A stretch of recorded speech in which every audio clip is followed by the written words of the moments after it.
Had a number of wonderful conversations, we all have. I had wonderful conversations with lots of people who stand on both sides of this issue.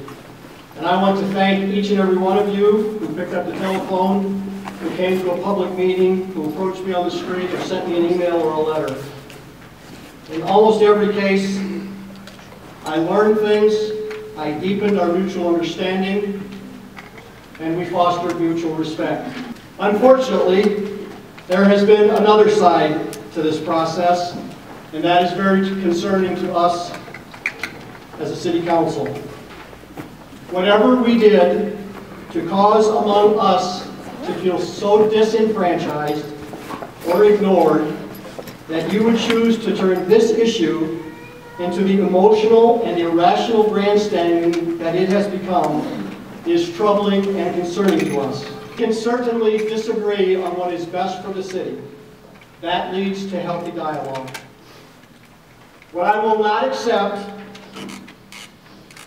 is the suggestion that I or my fellow council members do not value human life, or that we are selfishly motivated, or that we don't have the best interests of this community foremost in our minds.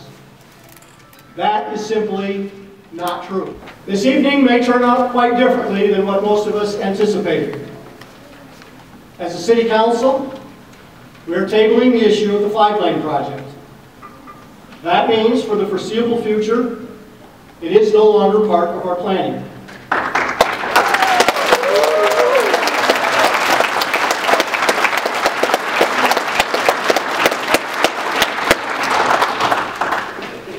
That news will delight some of you.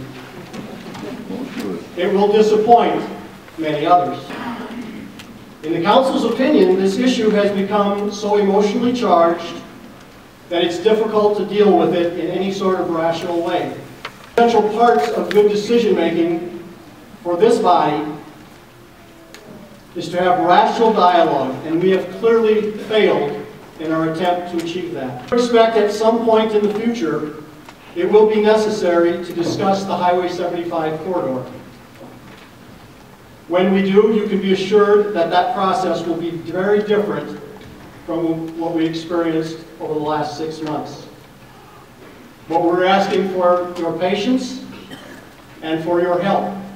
It's very easy to sit back and complain about things and find faults with other people's efforts. I hope that there are those among you who will be just as anxious to help us find a good solution to this issue as we move forward in community.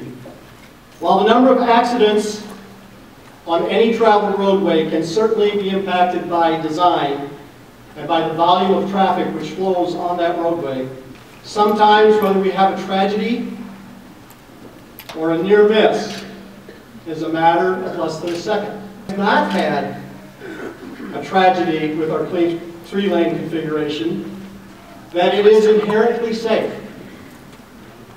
As a driving public, we are all responsible for keeping that road safe for other drivers and for the pedestrians who cross it. With that in mind, it's time to take a step back from the highway expansion, remove any individual agendas, and honestly look to how we can continue to make Sioux Center a unified community that stays true to its heritage audience. At this time, then, I will entertain a motion from the council to adjourn. Is there support? We have a motion and support. All in favor say aye. Opposed? Motion carries. This meeting is adjourned. Thank you.